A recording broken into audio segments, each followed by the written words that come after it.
Hello नमस्कार जैन साथियों। तो स्वागत है हमारे इस आज के शानदार सेशन में। तो आज हम लोग डिस्कस करने वाले हैं ये हिस्ट्री इतिहास का क्वेश्चन पेपर है जो कि बीए फर्स्ट सेमेस्टर का है।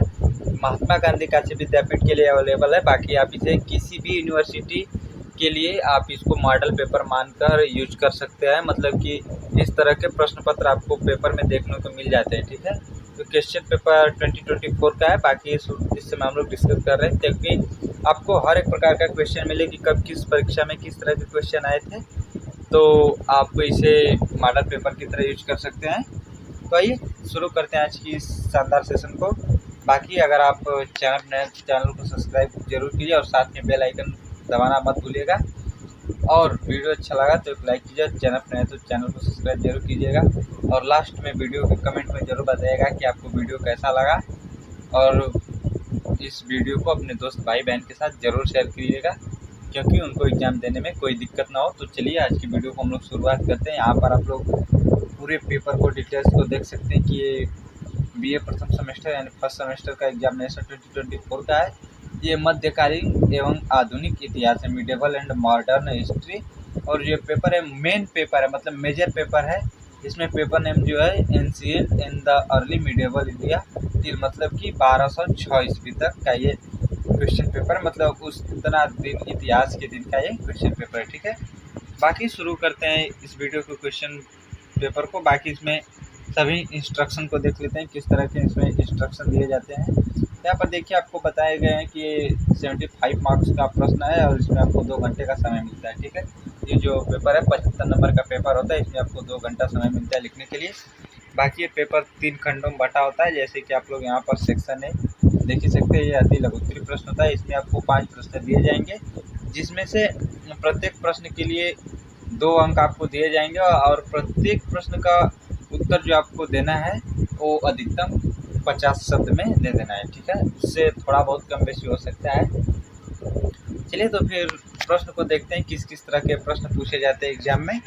तो आइए प्रश्न देख लेते हैं। यहाँ पर पहला प्रश्न है अर्थशास्त्र। ये अर्थशास्त्र के बारे में आपको लिखना है। और ये देखिए ये इंग्लिश और हिंदी दोनों लैंग्वेज में पेपर होता है। आपको जिसमें सूटेबल हो आप उसमें पेपर दे सकते हैं। ठीक है, तो यहाँ पर ये इस तरह के प्रश्न आपको दिए जाएंगे। अर्थशास्त्र, इसके बारे में आपको लिखना है, इसकी परिभाषा, इस पर टिप्पणी करना है एक तरह से मान लीजिए। दूसरा प्रश्न है वेद। तीसरा प्रश्न है महात्मा बुद्ध।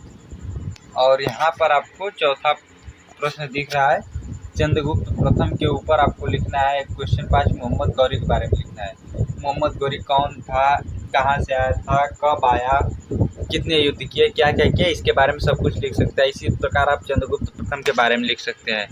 बाकी यहाँ पर खंड भी जो है लघुत्तरीय प्रश्न होता है। इसमें आपको 8 प्रश्न दिए जाएंगे जिनमें से केवल 5 प्रश्न को करना है और प्रत्येक प्रश्न के लिए आपको 5 अंक मिलेंगे जिसमें से आपको प्रत्येक प्रश्न का उत्तर अधिकतम 100 शब्दों में देना है। ठीक है, तो चलिए आज के इस प्रश्नों को देख लेते हैं किस किस तरह के प्रश्न इसमें दिए गए हैं। यहाँ पर आपका पहला प्रश्न रहा महाकाव्यों पर संक्षिप्त टिप्पणी लिखिए। मतलब महाकाव्य क्या है उस पर संक्षिप्त टिप्पणी लिखना है। दूसरा प्रश्न है चंद्रगुप्त मौर्य पर प्रकाश डालिए। मतलब चंद्रगुप्त मौर्य कौन था, कहाँ का शासक था, क्या था उसका सेनापति कौन था, कैसे था, कितने विजय प्राप्त किए, किसको हराया, इसके बारे में आपको लिखना है। ठीक है, क्वेश्चन नंबर सी देख लेते हैं। राजपूतों की उत्पत्ति सिद्धांत की व्याख्या कीजिए। ठीक है, राजपूतों की उत्पत्ति किस प्रकार की हुई, उसमें क्या सिद्धांत है, उसके अलग अलग लोगों के अलग अलग सिद्धांत होते हैं, तो सबके सिद्धांतों को यहाँ पर लिखना है आपको। ठीक है, क्वेश्चन डी है वैदिक कालीन सामाजिक व्यवस्था पर प्रकाश डालिए। जो वैदिक कालीन सामाजिक व्यवस्था थी उस पर मतलब उसकी क्या विशेषताएं रहीं, क्या कमियां रहीं, क्या ज़रूरतें थी, क्या लोगों के ओपिनियन थे, इसके बारे में आपको लिखना है। बाकी आपको 5वां प्रश्न यहाँ पर दिख रहा है। 5वें प्रश्न में दिया गया है कि चंद्रगुप्त द्वितीय विक्रमादित्य की विजयों का उल्लेख कीजिए। ठीक है, चंद्रगुप्त द्वितीय जो थे विक्रमादित्य, उनके विजय का उल्लेख कीजिए। किस किस से विजय प्राप्त किए, कौन कौन से सन थे, किस किस राजा को उन्होंने पराजित किया था। ठीक है, क्वेश्चन 6वां यहाँ पे है सामंतवाद क्या है। जो सामंतवाद क्या है इसके बारे में आपको लिखना है। ठीक है, क्वेश्चन 7वां है जैन धर्म के प्रमुख सिद्धांतों की व्याख्या कीजिए। मतलब जैन धर्म के प्रमुख सिद्धांत क्या थे। अलग अलग लोगों के अनुसार अलग अलग भाषा में जो बताए गए हैं, अलग अलग चीज़ों को यहाँ पर लिखना। और जो प्रमुख सिद्धांत क्या थे, जैन धर्म का जो मेन था, जैन धर्म के बारे में बताया गया है, उसकी क्या सिद्धांत थे उसको भी लिख देना है। ठीक है।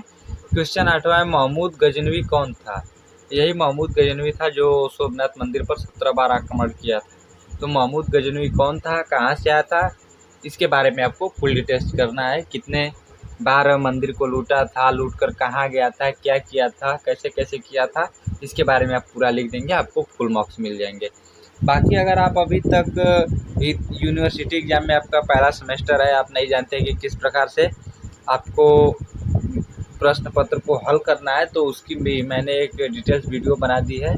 तो मैं उस वीडियो को इस वीडियो के डिस्क्रिप्शन बॉक्स में दे दूंगा या फिर इसके एंड बटन पे आपको दे दूंगा। तो उसके लिए आपको वीडियो के एंड तक बने रहना होगा। आप वहाँ से आप जाकर डायरेक्ट 1 क्लिक में उस वीडियो तक पहुँच जाएंगे और आपको पता चल जाएगा कैसे कैसे यूनिवर्सिटी एग्जाम में कॉपी लिखना है, ताकि आपको फुल मार्क्स मिले, आपका बैक न लगने का डर रहे। अगर बैक लगा तो आपका एक सेमेस्टर पूरा नुकसान हो जाएगा, इसलिए आप उसको वीडियो को अवश्य देख लीजिएगा। ठीक है।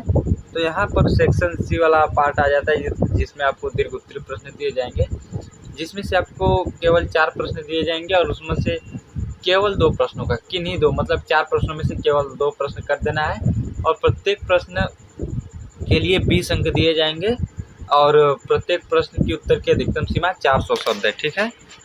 ये निबंध टाइप का क्वेश्चन पेपर है। तो इसमें आइए देखते हैं क्या क्या प्रश्न है, उसके बारे में चर्चा करते हैं। यहाँ पे पहला प्रश्न है, सिंधु घाटी सभ्यता के नगर नियोजन पर प्रकाश डालिए। मतलब सिंधु घाटी सभ्यता में किस प्रकार के नगर नियोजन, मतलब नगरों को किस तरह बसाया गया है, उस पर आपको प्रकाश डालना है। ठीक है। उसके बारे में बताना है। दूसरा प्रश्न है, अशोक के धम्म पर प्रकाश डालिए। मतलब अशोक के धम्म क्या है, कितने प्रकार के धम्म है। कई प्रकार के धम्म है, जिसमें से एक अशोक स्तंभ भी है, जो कि इसी तरह के अशोक के जितने भी धम्म है उसके बारे में आपको चर्चा करना है। ठीक है। क्वेश्चन यहाँ पे सी है, मतलब तीसरा क्वेश्चन है, हर्षवर्धन के साम्राज्य विस्तार की व्याख्या कीजिए। मतलब हर्षवर्धन जो था वो अपना साम्राज्य किस प्रकार विस्तार किया, किस किस को पराजित करके विस्तार किया, उसके विस्तार करने में किसकी किसकी महत्वपूर्ण भूमिका रही, उसका सेनापति था कौन था, उसकी सेना कैसी थी, उसकी सेना की जो युद्ध नीति थी वो कैसी थी, इन सब कुछ के बारे में आपको लिख देना है।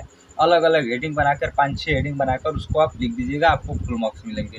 क्वेश्चन डी है, बौद्ध धर्म की शिक्षाओं की विवेचना कीजिए। मतलब बौद्ध धर्म की जो शिक्षाएं रही उसकी विवेचना कीजिए। बौद्ध धर्म के कुल 8 प्रकार की शिक्षाओं के बारे में बात बताया गया है, तो उस शिक्षाओं के बारे में आपको पूरा बताना है। ठीक है। तो ये आपका क्वेश्चन पेपर समाप्त होता है। बाकी आप वीडियो के अंत तक जुड़े रहे, उसका बहुत बहुत धन्यवाद। और अभी तक आप चैनल को सब्सक्राइब नहीं किया तो चैनल को सब्सक्राइब कीजिए और बेल आइकन को भी दबाना ना भूलिएगा, क्योंकि इस तरह का जब भी वीडियो अपलोड हो उसका नोटिफिकेशन सबसे पहले आप तक पहुँचे। और वीडियो अच्छा लगा हो तो एक लाइक कीजिए और कमेंट में ज़रूर बताइए कि वीडियो आपको कैसा लगा। और वीडियो को शेयर करना ना भूलिएगा, क्योंकि आपकी वजह से किसी और की भलाई हो जाए तो बहुत ही बढ़िया है। बाकी फिर मिलते हैं एक नई सुबह नई वीडियो के साथ। तब तक के लिए अपना ध्यान रखिए, मस्त रहिए, बिंदास रहिए। धन्यवाद।